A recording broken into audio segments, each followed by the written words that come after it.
One of my favorite categories, as those of you that have been with me before know, is the Franklin series. And it's one of those times where you just gotta be patient and the coins come to you over time. You get one here, you get one there, and you smile, and eventually you have enough to have a 7-minute conversation. Isn't that how it works? Well, tonight, boy, do we have a great coin to have a great conversation on. Tonight, we have the last year of issue. That would be 1963. 1964, the Kennedy starts. There were only 2 coins put in the circulation in 63, a Philadelphia and a Denver. All I can tell you is this: mintage figures, what people sell raw coins for, population reports, and what we're selling these coins for, we need to get our heads examined. Let's start out with the mintage figure. 1963 Philadelphia, you're looking at 22 million coins made that year. And in NGC grade 64 and higher, just 15,000 and change exist. And that's premium grade 64 and higher. Now that is a fraction of a percent. Competition has these coins in uncirculated condition at $65. We're a premium grade 64 for less, $39.95. The 63 Denver, the mintage figures is way higher. You're looking at 67 million coins. And in 64 grade and up, just 9,300. So 9,300 divided by your mintage figure of 67 million, you're looking at 0.01%. Now competition also has 1/10 of 1%. 1/10 of 1%. And these 1963P is 0.05%. So fractions of a percent of the mintage. And again, competition has uncirculated coins or in capsules or in flips at $65 and $63 respectively. And we're at $39.95 for mint state 64s, 5 grades higher. Again, it's all about the bookends, right? When something starts and when something ends. The Franklin series started in 1948. There was a P and a D that year. There were no S's. S's started in 49. And then the series goes forward, and there are 16 P's, 14 D's, 5 S's, and they end with the 2 mints that started it, Philadelphia and Denver in 1963. These are 90% silvers, the last of their kind. There were no other large silver coins in circulation at this time in history. It was the Franklin. The silver dollar, the peace dollar, ended in 1935, decades before. So now it's all about finding the coins. So the question always comes down to, why can I not find the coins? Well, in 1980, we had this thing happen, right? Silver goes to $50 an ounce for the first time. I remember it like it was yesterday, and it wasn't yesterday, right? I was a paper boy. I put all these coins away when I was a paper boy. I put my albums together, and anything silver I kept. Why would I turn it back into the bank? I mean, well, come on, why?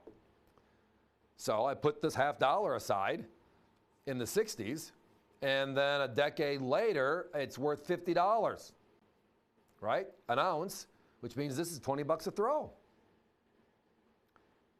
And I think a lot of people looked at it that way. I mean, circulated coins, proof coins, uncirculated coins, tableware. Silverware, yeah. You name it, it was being melting because the prices were so astronomically high. Why do I bring that up? It's part of our history, but NGC started after that. So we weren't in the habit of certifying high-grade coins when the coins were theoretically plentiful. We started the process when they became more complicated, more difficult, when they were already put through the ringer. So when you think about this, it still means for 35 years, every collector, every dealer, every one of us that's found a great looking coin sent it in. And in 35 years, all that they could muster is 9,305 coins from the Denver Mint. Think about that. That's why we always say you cannot read a book by its cover. Mintage figures are ridiculously misleading. On the other hand, our competition validates it 100%. They price their coins in uncirculated condition, not certified, just in capsules, and they price them strong. Know why? Because you can't find this stuff anymore. It's easier to find a silver eagle of some year than it is to find a silver Franklin, an uncirculated silver Franklin. And look how gorgeous these coins are. Phones are getting pretty busy, folks. I'm not surprised. It's a great price for $39.95, where competition is at $65 for ungraded coins and flips. It's your choice tonight, Philadelphia or Denver or both. Of course, it's always your choice. 905-5683 is the Philadelphia Mint, and 905-5395 is the Denver Mint. avccoins.com is always a great opportunity to jump online and place your order if you're waiting on hold or you're calling and the phones are busy. Pop online, enter the item numbers, grab yours while you can, and complete that order, get that order number. You could always call back later in the show if you see something else you'd like to add to it. A couple of our friends, right, out there, that a couple of them we bumped into in shows have referenced, hey, when I get friends that want to buy Franklins, I tell them to call you guys.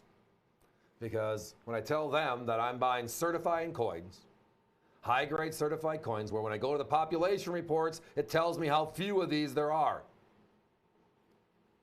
And you sell them to me for less than their dealers sell them coins and capsules. And the answer is, that's the truth. We get a lot of quote-unquote phone call walk-in business on the series because we spend a lot of time and effort on it. If it's something worth doing, you do it well and you do it as hard as you possibly can, right? This series is ridiculously undervalued compared to anything else around it, period. The math is the math, the facts are the facts. All you gotta do is, if you wanna spend time, look around it. Look around it. The Silver Eagles, great coins. We sell more Silver Eagles than anything else here. These are significantly rarer, and they're half a century old. And they were not intended as a bullion coin. They were intended as a circulating $50. Guys, we gotta put a 1-minute clock up. Right, so Down to single digits already. They're moving fast. It's the last large 90% silver to circulate the $50 because the peace dollar ended in 1935 and then silver was pulled in 1964 as copper clad going forward. So this is the last large 90% silver to ever circulate. I'm a big fan of bookends. I mean, I like variety. So I have Lincoln Cents, Buffalo Nickels, Jefferson Nickels, Roosevelts. I like the stories behind them. I like the bookends, when they started, when they ended. I love the varieties that are stuck in the middle sometimes and the great stories that come with those varieties. So for me, when I get an opportunity to get to the end of a series, and again, the Kennedy $50 series has been out there for how long? 50 plus years, of which 20 of the years themselves haven't been even in circulation. So when you look at that, and then you look at silver circulating, it just becomes a wow. Thank you, everybody. I babble sometimes when we get to Franklin's. I appreciate you listening to my jargon on it, but I'm telling you one thing. Look at these fours, look at raw coins, and you're going to fall in love with owning the rarer version for less money. It's a great deal.